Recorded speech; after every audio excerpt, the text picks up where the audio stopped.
আমাদের ক্লাসরুমে ইতিমধ্যেই প্রত্যেকটা টপিক ধরে ধরে পরীক্ষা মানে topic wise test mock test already complete হয়ে গেছে সমস্ত পার্ট ধরে। যদি আমরা এসএলএসটির সিলেবাস ধরি, এসএলএসটির সিলেবাস ধরে সমস্ত পরীক্ষা কমপ্লিট প্রত্যেকটা টপিক ওয়াইজ।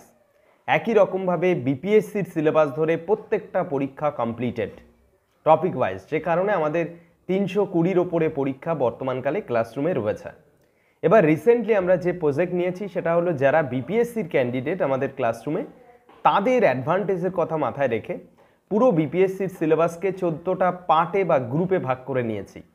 14টা গ্রুপ তৈরি করে তারপরে প্রত্যেকটা গ্রুপ ওয়াইজ একটা করে টেস্ট আমরা রেডি করছি। ইতিমধ্যেই 7টা টেস্ট কমপ্লিট হয়ে গেছে এবং 8ম টেস্ট সেটা দুদিনের মধ্যে আবার ক্লাসরুমে অ্যাড হবে। তো এবার আজকের এই ভিডিওতে আমরা মক টেস্ট 6 যেটা রয়েছে সেই মক টেস্ট 6টাকে তুলে ধরছি। পুরো দেখো মক টেস্ট 6-এর সিলেবাস এখানে রয়েছে, যেটা বেসিক্যালি ইউনিট 3 হিউম্যান জিওগ্রাফির পার্ট। এবং যারা ক্লাসরুমের ক্যান্ডিডেট বা স্টুডেন্ট যারা দেখছো তাদের উদ্দেশ্যে এটাই সাজেস্ট করব যে প্রত্যেকটা টপিক ওয়াইজ টেস্ট আগে কমপ্লিট করবে, তারপরে এই গ্রুপ টেস্টগুলো দেবে। ঠিক আছে, যেমনটা ধরো এখানে রয়েছে, এখানে যদি আমরা দেখি যে হিউম্যান জিওগ্রাফি পার্টে meaning, definition and scope of human geography, হিউম্যান জিওগ্রাফির একটা বেসিক কনসেপ্টের ওপরে একটা টেস্ট রয়েছে, সেই টেস্টটা আগে দেবে। ওকে, তারপরে ইভ্যালুয়েশন অফ ম্যানের ওপরে যে পরীক্ষা রয়েছে সেটা দেবে। তো তারপরে cultural realm of the world এর ওপর যে পরীক্ষা রয়েছে সেটা দেবে। প্রত্যেকটা টপিক ওয়াইজ টেস্ট কমপ্লিট করার পরেই তারপরে এই গ্রুপ টেস্টটা দেবে। তাহলে আজকের এই ক্লাসটায় আমরা ইউটিউবে 50% কোশ্চেন, যেহেতু আমাদের টোটাল পরীক্ষাটা হয় 80 নাম্বারের এবং বিপিএসসির সিলেবাস অনুযায়ী সাবজেক্ট থেকে 80 নাম্বারের প্রশ্ন থাকবে, তাই 80টি প্রশ্ন দিয়ে সাজানো হয়েছে এই পরীক্ষা এবং সেটা পুরোটাই এই হিউম্যান জিওগ্রাফির এই পার্টগুলো থেকে, এর বাইরে কিছু নেই। তাহলে এই পার্টে কি রয়েছে? প্রথমেই রয়েছে meaning, definition and scope of human geography, তারপরে রয়েছে ইভ্যালুয়েশন অফ ম্যান, তারপরে রয়েছে cultural realm of the world, তারপরে রয়েছে human activities in mountain environment, monsoon lands, equatorial region and temperate grassland. 5-এ রয়েছে growth and distribution of population, এটা globally পড়তে হবে। 6-এ রয়েছে theories of demographic transition and optimum population. Okay, 8-এ রয়েছে distribution, habitat and economy, mode of life and socio cultural organisation of the following type. Eskimo আমাদের পড়তে হবে, বুশম্যান, সান্তাল অ্যান্ড ওরাও, এবং প্রত্যেকটার জন্য আমাদের টেস্ট অলরেডি রয়েছে ক্লাসে। এরপর রয়েছে urbanization and related problem, growth pole theory স্পেসিফিকভাবে, এবং ক্রিস্টালার্সের সেন্ট্রাল প্লেস থিওরি রয়েছে, মাইগ্রেশন রয়েছে ইন্টারনাল অ্যান্ড ইন্টারন্যাশনাল মোডে। তো এই পুরো পার্টগুলো থেকেই সাজানো হয়েছে আজকের এই টেস্ট, সেই টেস্টটাই আমি তুলে ধরার চেষ্টা করব আজকের এই পর্বের ভিডিওর মাধ্যমে। একদম প্রথমে দেখো বিপিএসসি, প্রথমেই লেখা রয়েছে বিপিএসসি 320 নাম্বার পরীক্ষা, এটা যেটি টোটাল পরীক্ষার মানে লিস্ট থেকে 320 নাম্বার হলো এর নাম্বারটা, আর যেটা এই যে গ্রুপ মক টেস্ট সেই মক টেস্টের মক টেস্ট 6 এটা। ওকে, ডিউরেশন 60 মিনিট এবং ম্যাক্সিমাম মার্কস হলো 80 নাম্বার। ওকে, পরপর এবার ধারাবাহিকভাবে শুরু করছি পরীক্ষার প্রশ্নগুলি। প্রথম প্রশ্ন দেখো, প্রথম প্রশ্নে বলছে which of the following best define human geography, হিউম্যান জিওগ্রাফির বেস্ট ডেফিনেশন নিচের কোনটি? প্রথমেই আনসারগুলো, আমি যেহেতু সময়টাকে গুরুত্ব দেওয়ার জন্য সরাসরি আনসারগুলোকে রিপ্রেজেন্ট করা হয়েছে এখানে, এবং আমরা যেহেতু ক্লাসরুম থেকে ডাইরেক্ট এগুলোকে রেকর্ড করছি তাই জন্য এখানে হাইড করার কোনো জায়গা নেই। পুরো আনসার যেটা সেটা এখানে যে গ্রিন টিক সেই গ্রিন টিক দিয়ে দেখতেই পাচ্ছি। তো the study of human societies, there culture, economics and interaction with the environment, এটাকেই বলা হয় হিউম্যান জিওগ্রাফি, যেখানে স্টাডি করা হয় হিউম্যান সোসাইটিকে, দেয়ার কালচারকে, economics and interaction with the এনভায়রনমেন্টকে। ওকে, 2-এর প্রশ্ন, environmental determinism in human geography suggest that, environmental determinism কি সাজেস্ট করে? বলে human action are fully determined by the environment, এটাই এনভায়রনমেন্টাল ডিটারমিনিজমের বৈশিষ্ট্য। 3-এ বলছে হুইচ কনসেপ্ট অপোজ করছে environmental determinism by emphasizing the human agency in shaping the environment. Basically possibilism, যেটা পুরো উল্টো, অর্থাৎ নিয়ন্ত্রণবাদের বিপরীতে রয়েছে পসিবিলিজম, যেটা অস্বীকার করে এনভায়রনমেন্টাল ডিটারমিনিজমের কনসেপ্টটাকে। ওকে, পরের প্রশ্নে আমরা যাব।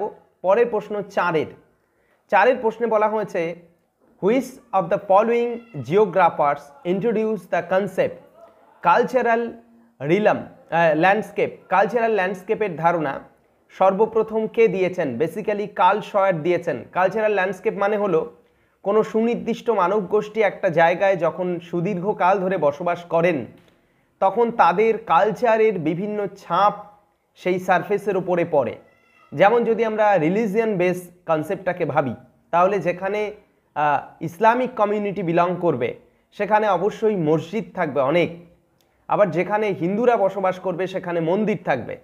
এই যে দুটো ভেদ, এই দুটো ভেদ এবং দুটো গুরুত্বপূর্ণ ল্যান্ডস্কেপ যেটা দেখে আমরা বুঝবো সেখানকার মানুষের সংস্কৃতি কী, তাদের ধর্ম বা সুনির্দিষ্ট দর্শন কী রয়েছে। তো এই রকম একটা এভিডেন্স আমি তুলে ধরলাম।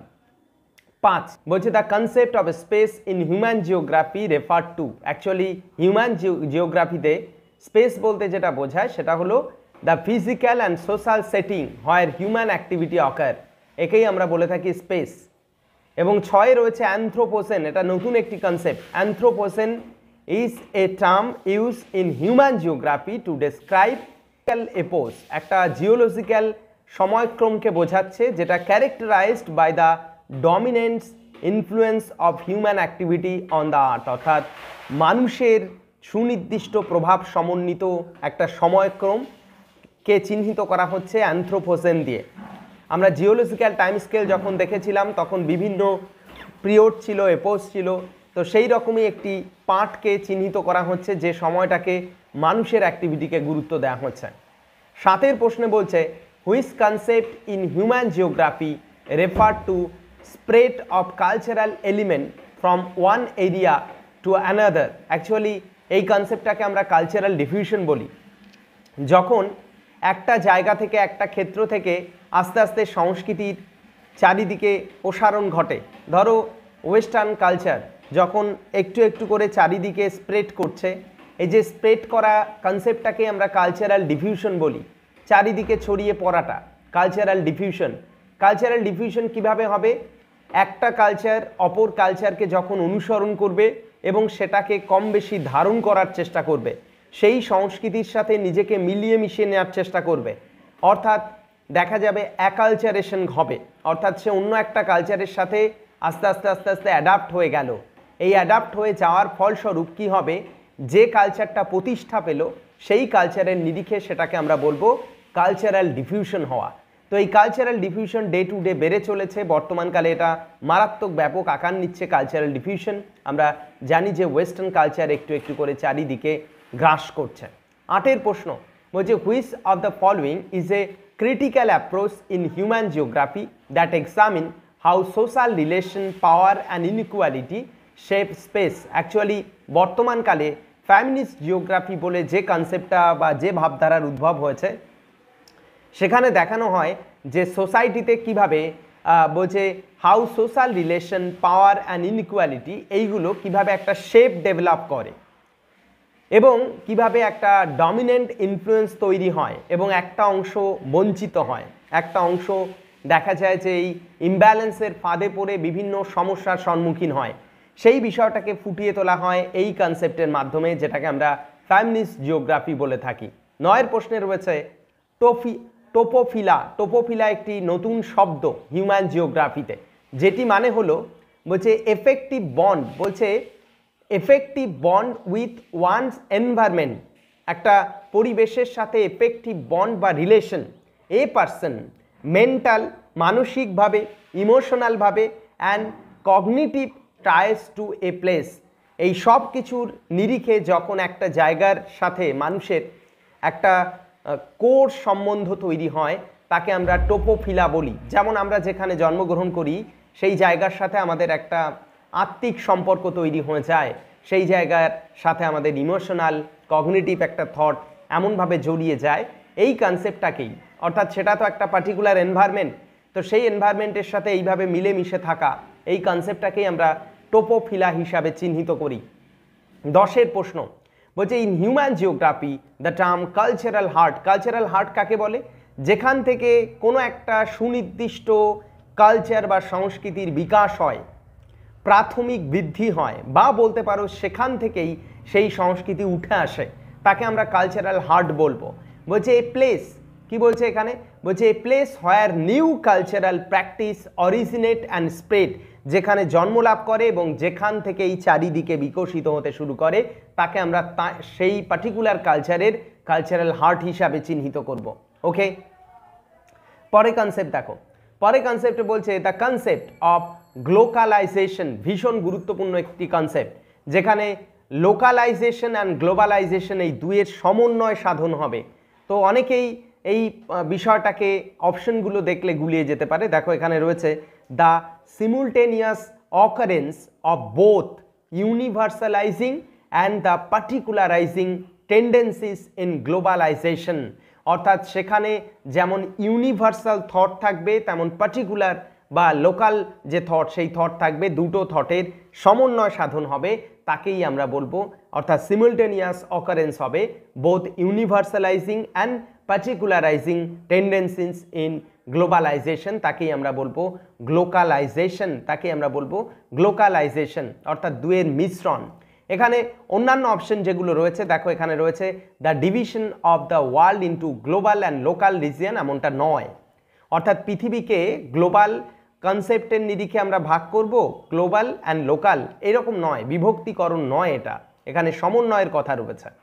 12 নম্বর প্রশ্ন যেটা বলছে which of the following is consider the missing link between apps and humans, যেমনটা আমরা জানি যে মিসিং লিঙ্ক কাকে বলে, যেমন আর্কিওপটেডিক্স, তার মধ্যে মিসিং লিঙ্ক রয়েছে সরীসৃপ অ্যান্ড পক্ষী, এই দুয়ের মধ্যে একটা সমন্বয় সাধনের বা যোগ রয়েছে, যাকে আমরা বলে থাকি মিসিং লিঙ্ক। এই লিঙ্কটা বর্তমানকালে অনুপস্থিত, কিন্তু এই পার্টিকুলার প্রজাতির মধ্যে দুটোরই বৈশিষ্ট্য ছিল, দুটোর বৈশিষ্ট্য নিয়েই এ ডেভেলপ করেছে এবং দুটোকে একটা সমন্বয় সাধন বা যোগ সাধন করেছে, যাকে আমরা মিসিং লিঙ্ক বলি। তো অ্যাস্ট্রালোপিথিকাস অ্যাফারেন্সিস এই বিষয়টার সাথে, মানে এই গোত্র বা প্রজাতির সাথে, বেসিক্যালি এটা হিউম্যান স্পিসিসের একটা ভাগ। তো অ্যাস্ট্রালোপিথিকাস অ্যাফারেন্সিসের মধ্যে কিন্তু এপস অ্যান্ড হিউম্যানস এই দুয়ের মধ্যে যে মিসিং লিঙ্ক, সেই মিসিং লিঙ্কটা রয়েছে অ্যাস্ট্রালোপিথিকাস অ্যাফারেন্সিস। ওকে, পরে কনসেপ্টে বলছে which species is known as Lucy, Lucy বলা হয় one of the most famous early human ancestors. Actually Australopithecus afarensis আমি এইমাত্রই বললাম, সেটা বেসিক্যালি এই স্পিসিসটাকে বলা হয় লুকি, লুকি বলা হয় এটাকে। Okay, no famous early humans ancestor.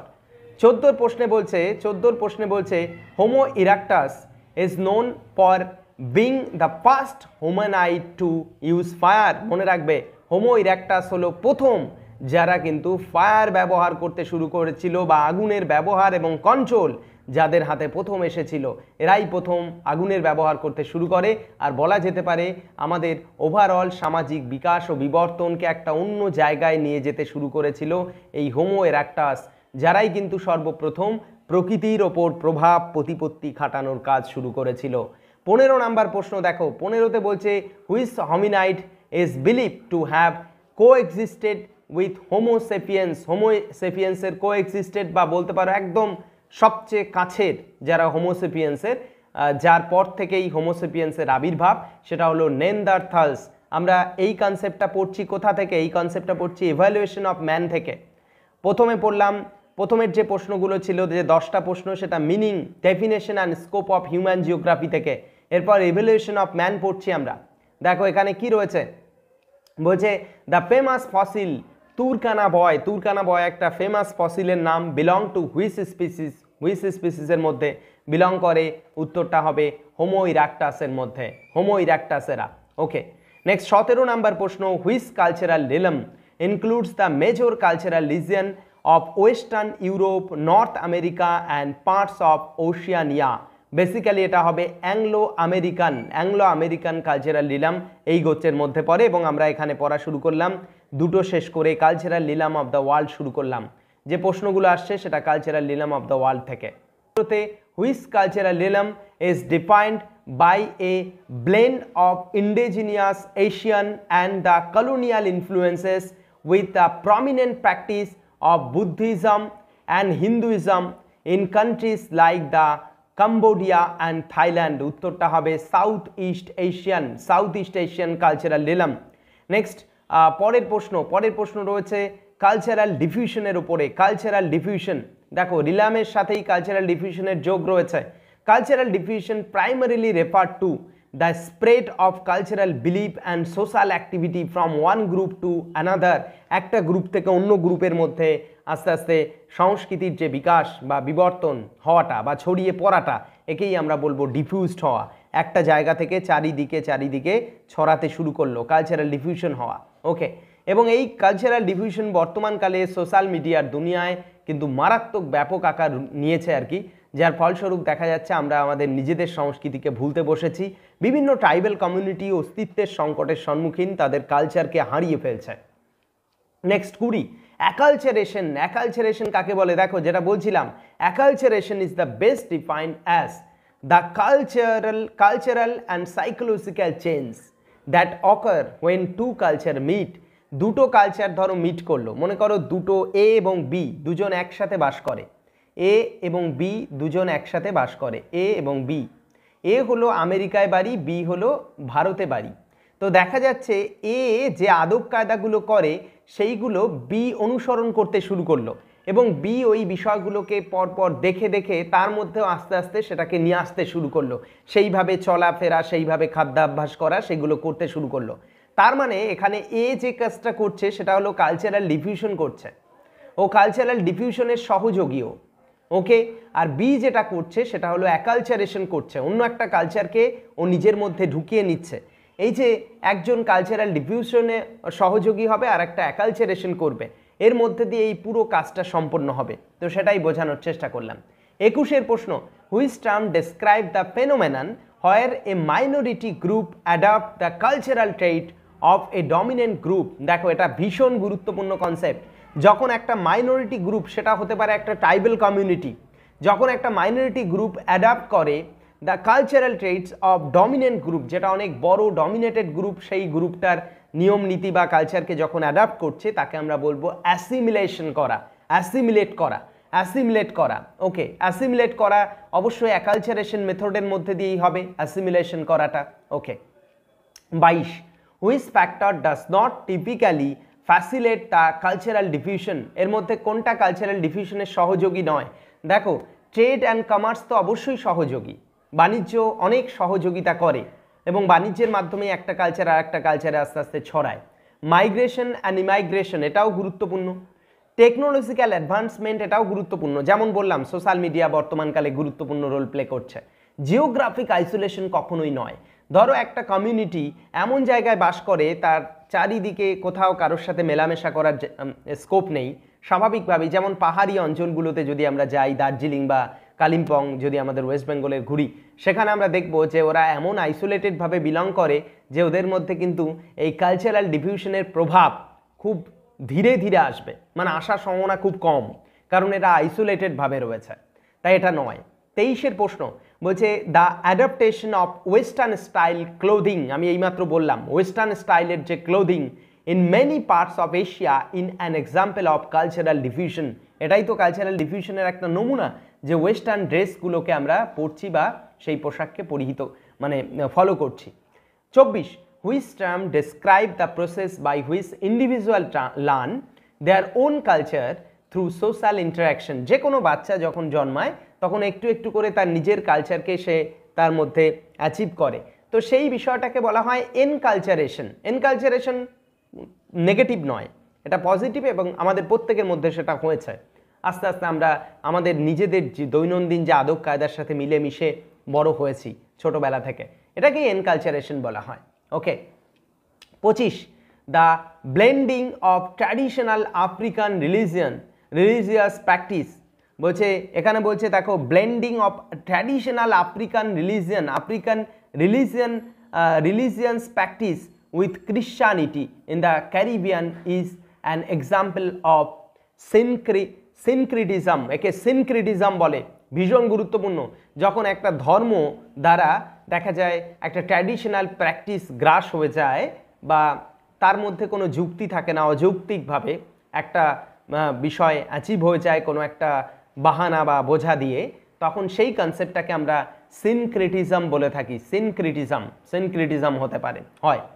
26 in the Himalayas where activities most commonly, দেখো এখন আমরা যে জায়গায় ঢুকলাম সিলেবাসের সেটা হলো এটা, human activity in mountainous environment, monsoon lands, equatorial region and temperate grassland, এই পার্টে ঢুকলাম আমরা। পরপর প্রত্যেকটা, যেহেতু গ্রুপ টেস্ট এটা সাজানো হয়েছে তাই প্রত্যেকটা সিলেবাসের পার্ট থেকে প্রশ্ন নিয়েই এই পরীক্ষাগুলো সাজানো হয়েছে।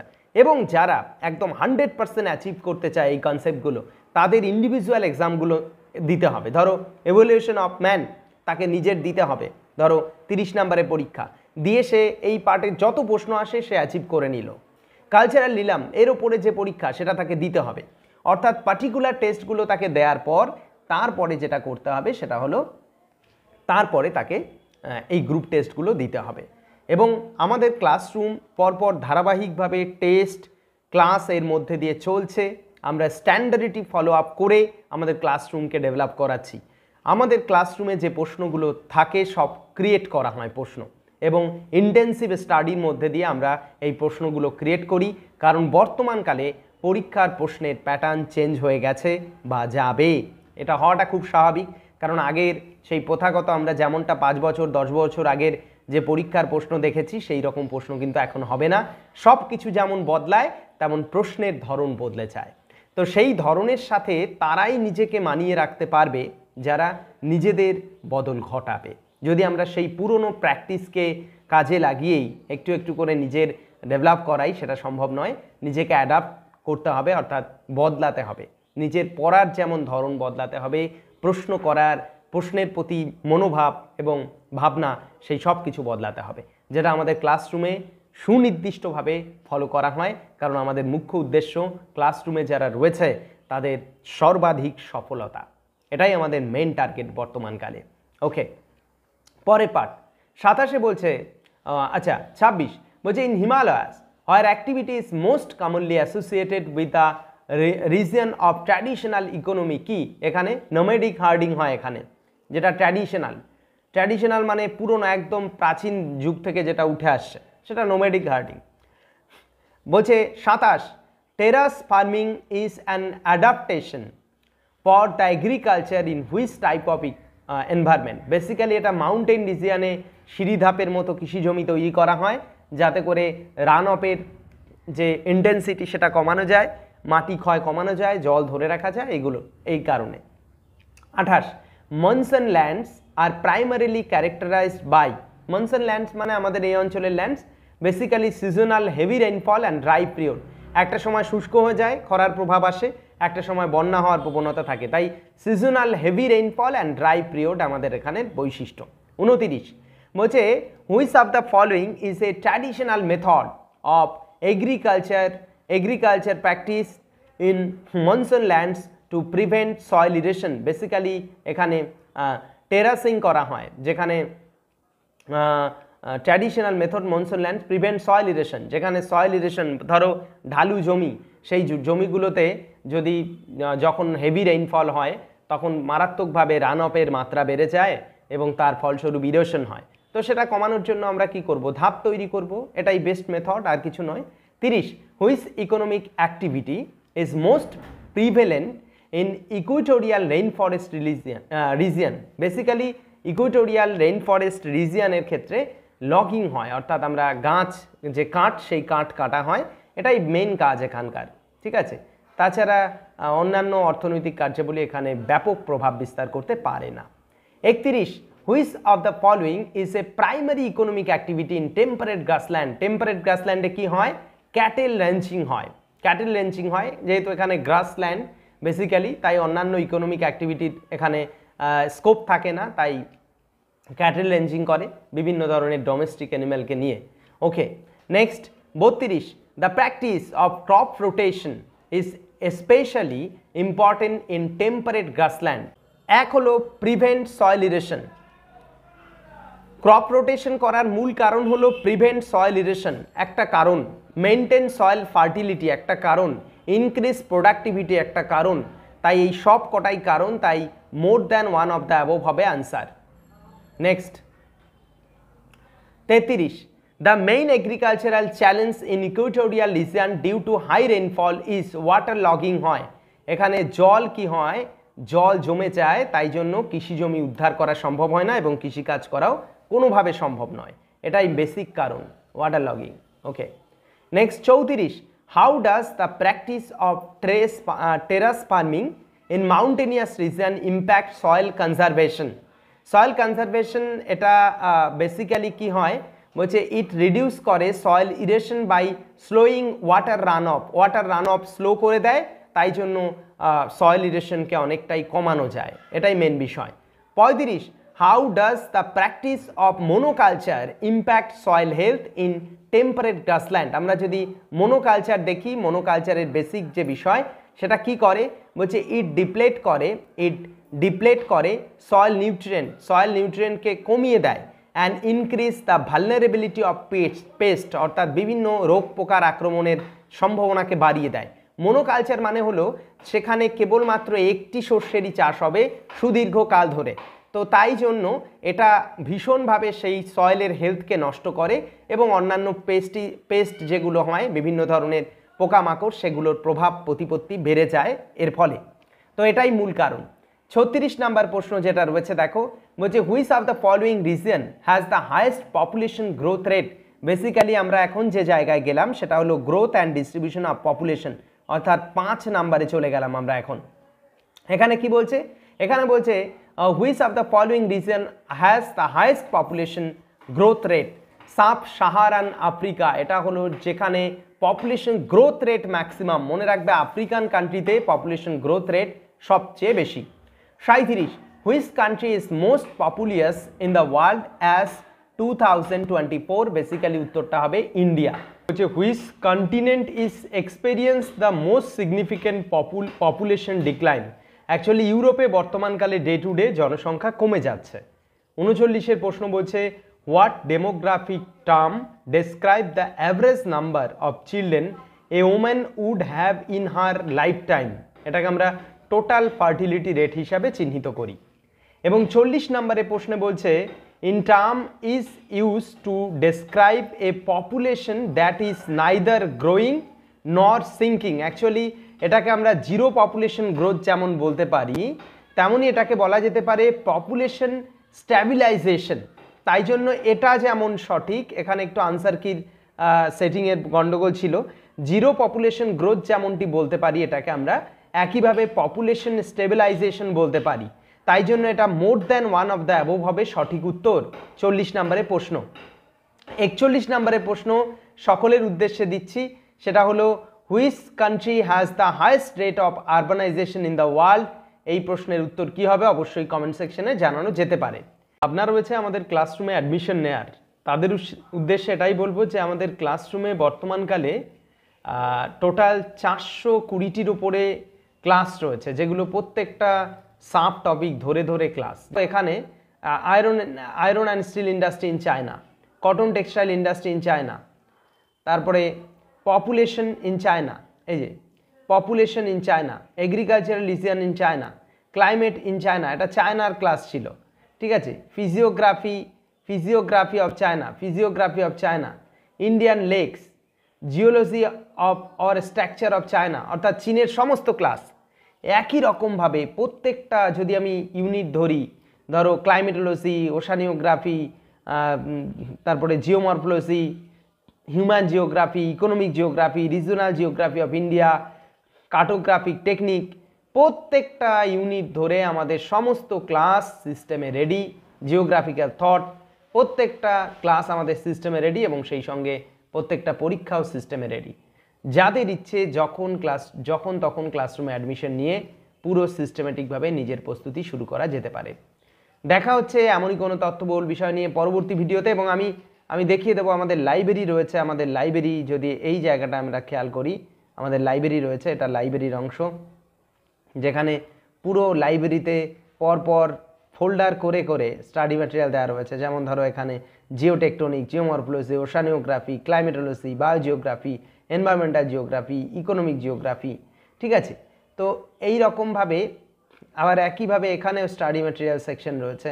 এখানকার স্টাডি ম্যাটেরিয়াল সেকশনে প্রত্যেকটা ধরে ধরে যেমন টেস্ট মানে ক্লাসগুলো রয়েছে পরপর ধরে ধরে, ধরো এখানে জিওগ্রাফিক্যাল থটের ওপরে যে ক্লাসগুলো হয়েছে সমস্ত ক্লাস এখানে সিস্টেমেটিকভাবে দেওয়া রয়েছে।